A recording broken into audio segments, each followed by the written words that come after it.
Alright, man, peace. So, brothers, as we all know, over the course of the majority of the early portion of this 2018-2019 NBA season, we've all been inundated with propaganda from the mainstream liberal sports media about how the Dallas Mavericks' current rookie sensation, Luka Doncic, is light years ahead of every other rookie who's been drafted so far, and that the Atlanta Hawks are going to rue the day that they agreed to trade their draft pick for Luka Doncic. Well, as we've watched this season transpire, other rookies are starting to catch up to Luka Doncic. I won't say that anyone has particularly caught him yet, but Trae Young is making up some ground. And the reason why I bring him up is because now we're starting to hear a lot more of the murmuring that we heard before the draft or even last year during the college season. That being that Trae Young may be the next Steph Curry. When I watch Trae Young play, I don't think that Steph Curry is the player that he should be trying to model his game after. Of course, Steph Curry is a two-time MVP, and he is, as we all know, an expert shooter. But I still don't think that Trae should be modeling his game after him. I think that Trae Young should be watching film of Steve Nash and also of John Stockton, because his body type is much more along those grounds. He's also very quick. It would do him well to put on about 5 to 10 pounds of muscle in the offseason after this year is finally over. But the future's bright for Trae Young. There's no doubt about that. And once again, this notion that Luka Doncic is so far ahead of every other rookie in the draft is pure propaganda, and we know why that is. Number one, he's an excellent ball player. Number two, he's Caucasian. Number three, he's from Europe. So the NBA has a chance, an opportunity to open up their global market even more. But Trae Young is here to let you know that he has game too.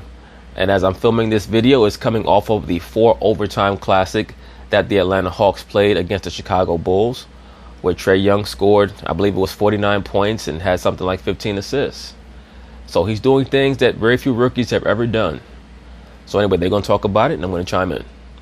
All right, let's keep going, guys. So Stephen A., in the loss to the Rockets, rookie sensation Trae Young tied a rookie high this season with 36 points, going 8 of 12 from 3.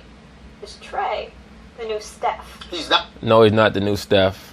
I think that Trae Young has a chance to be a hybrid between John Stockton and Steve Nash. If he's intelligent, he'll watch a lot of footage of those two players, especially John Stockton, because one thing that I noticed about Trae Young that stood out even more than his shooting in college, because I think that as a shooter, he's a little bit overrated. He's more streaky than being a great shooter. He's going to be one of those guys who has 7 for 27 nights. But he's a non-for-real passer. He's a much better passer than Steph Curry is, and Steph Curry is a good passer. The issue with Steph is that he makes too many bad decisions with the basketball, passing it, trying to be fancy. Trae Young is an excellent passer. He's very Steve Nash-ish. He's very John Stockton-ish. He's not the new Steph, but he has the potential to be. No, he doesn't. I mean, as his career progresses, just like Steph Curry averaged 17 a game, he averages 17 a game this rookie season. That's interesting. So what happens when he comes out next season and averages 17 points a game again? That's what Steph did. Now, Steph obviously shot exponentially better. He shot 46% from the field, Trae's at 41. Let's keep one thing in mind. In Steph Curry's rookie season, he had to share the backcourt with that ball hog, Monte Ellis. Right now, Trae Young pretty much has the basketball all to himself in the backcourt. He shot 43% from three-point range. Trae's at 32. But then, once again, Trae Young is not that good a shooter. He's really not. Then again, Trae's playing for the Atlanta Hawks, so who knows? And not only that, he's the primary option. So who knows how much of an effect that has. I would tell you that last night, watching him shoot the basketball, about 5 of those 3-pointers, I mean, it was beyond 26 feet. The brother's got range. That's his problem. He takes too many bad 3-point shots. He needs to bring that in more closer to the 3-point line.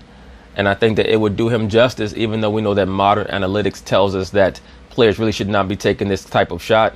I think that it would do him justice if he took more mid-range jump shots and floaters to raise his field goal percentage up. I always state that there's a correlation between the proficiency of a team's offense and the shooting percentage of their point guard. Because if your point guard is shooting 41%, that means that he's probably not setting his teammates up with good shots because he's taking a lot of bad shots himself. I was watching the game between the Milwaukee Bucks and the LA Lakers, and I saw that Eric Bledsoe is shooting 49%. That tells me that Eric Bledsoe's taking very good shots and he's playing within himself. And that's one of the reasons why the Milwaukee Bucks have one of the highest rated offenses in the NBA. A lot of proficiency in offense in the NBA and really in all sports is more about decision making than skill set. As you work on and build your skill set, then you diversify your choices on the basketball floor or on the football field, etc. But it's very important that people have self-awareness and know what they can do and what they cannot do. When I see Trae Young shooting 33% from three-point line, that tells me he's taking way too many 35-foot jump shots. Why is that? Maybe because he's worried that when the defender bodies him up, he's not going to have the strength to get his shot off. Who knows? Either way, he needs to work on that. This is what he does. And so when I look at it from that perspective, and he's got some handle, he can pass the ball as well. Of course, when you think about young Steph and what he brought to the table, does Trae Young have that potential? Yes. No, he doesn't. And Trae Young was nowhere near the college basketball player that Steph Curry was. Steph Curry was a sensation for 2 years. I think he's still growing, not only in height, but obviously he'll grow in size. You think he's still growing in height? I don't know about that. I think his shooting will only get better as he familiarizes himself better with defenses in the National Basketball Association. You take that into consideration. Will it be his shooting that gets better or his decision-making, Stephen A. Smith? I think that's what you mean. Along with the fact that he's at the point guard spot, he's got a handle, he can get to the hole. He does have a nasty handle. He's got a good enough handle to get to the hole. He's got good enough passing ability to be that point guard. He's an excellent passer. To feed other players, and I think he'll feed off of that as well. I think his shot will only get better and better as time goes on. I don't think anybody's going to be Steph in NBA history in terms of his shooting prowess off the dribble, but I think when you look... Well, what Steph Curry really is what Pistol Pete should have been. That's what Steph Curry is. Look at Trae Young, and you're asking the question about who's the closest thing on the come-up to what Steph Curry was when he came into the league or he ultimately evolved into. I think Trae Young is in that discussion, and he's worthy of it. No, he's not. He kind of, listen, first of all, out of college, the question was, is Trae Young going to be able to be a real NBA player? Agreed. Or is this an illusion? He's an NBA player. He's an NBA player. He's good. Trae Young is good. He kind of has to be Steph, though, or some version of that, close to it. Because he is going to be tied forever to Luka Doncic. Because they were basically traded for each other. Yes, it was an additional first-round pick, and that could wind up being a big thing. So there was an acknowledgement Doncic is more valuable out of the draft. Right, he was drafted before Trae Young. But nevertheless, basically they're traded for each other. That's who they're going to be compared. You know, he's going to be compared to Doncic.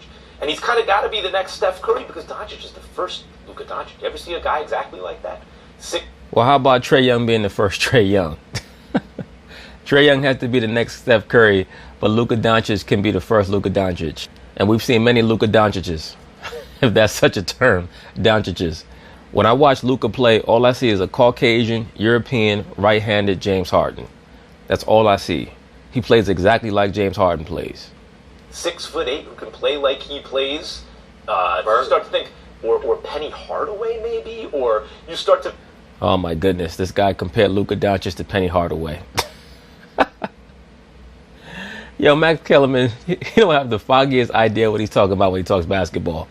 Start to think big guards who can kind of do everything and also have that swagger about. Luka's not a real guard, though. What Luka really is he's a small forward masquerading as a guard. About them. That's where I was going. What I like most of him is, bless you, what I like most about him is his swag. Yes.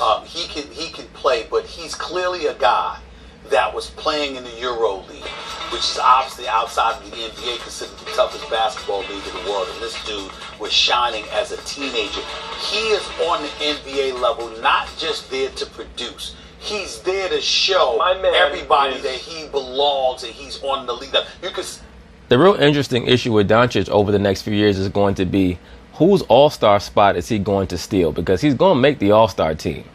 There's no doubt about it. Just all voting, he's going to be making the all-star team. It's going to be like a Yao Ming effect when it comes to his all-star voting issue. So does the NBA try to finagle their way out of it by trying to act as if they don't know why he's getting so many votes, or do they cut down on some of his votes if he clearly is not outplaying some of the other players in the Western Conference? We'll find out. But Luka Doncic is going to be taking somebody's all-star spot over the next 10 years, assuming that he's not good enough to deserve to be in there on his own merits, which I'm sure that he will be a few times. Not as many times as he'll make it, but he'll be deserving a few times. You see the way that he interacts with the competition Alpha. while he's going up against This dude, that dude. when you say Bird, because Bird had that alpha person, he is or Magic. He is an alpha personality who's 19 years old, giving you 21, 7, 6 with a steal on 35% shooting from three. They've been struggling as a teenager in the NBA. They've been struggling to win games, but it doesn't matter. The Rookie of the Year has been decided months ago. There's no Don't sleep on that, Stephen A. Smith. I'm telling you right now, that race is not over. If Trae Young continues to play how he plays, there's over 20 games left. He still has an outside opportunity to make a real run. Now, obviously, as of right now, Luka Doncic has a discernible lead over Trae Young, but the season still has a ways to go. Of the last 3 years, tell me a better rookie than this guy in recent years. Ben Simmons, Donovan Mitchell, just last year. So Trae Young, it's not that he... Donovan Mitchell leads the Utah Jazz to the playoff last year, and this guy's saying, name me a better rookie the last 3 years. Ben Simmons and Donovan Mitchell were both better rookies than Luka Doncic is this year, just last year. But that's the effect. He got that complexion for that connection, boy. That he's not an NBA player, he is. It's unfair to compare anyone to Steph. That's a tough standard, but we understand the comparisons. He's got to start to he's got to be an all-star. Like, he's got to be sort of a perennial all-star. Well, I'll say this. With John Wall starting to fall by the wayside, you never know. Trae Young may make a few all-star teams over the next few years. Or else they're going to say they got killed in that trade. You ready to talk about your Steelers? But anyway, that's basically it on that. Congratulations to Trae Young for making an early impact on the NBA in his career. Hopefully, he'll be more and more successful as he continues to work and improve. So, peace.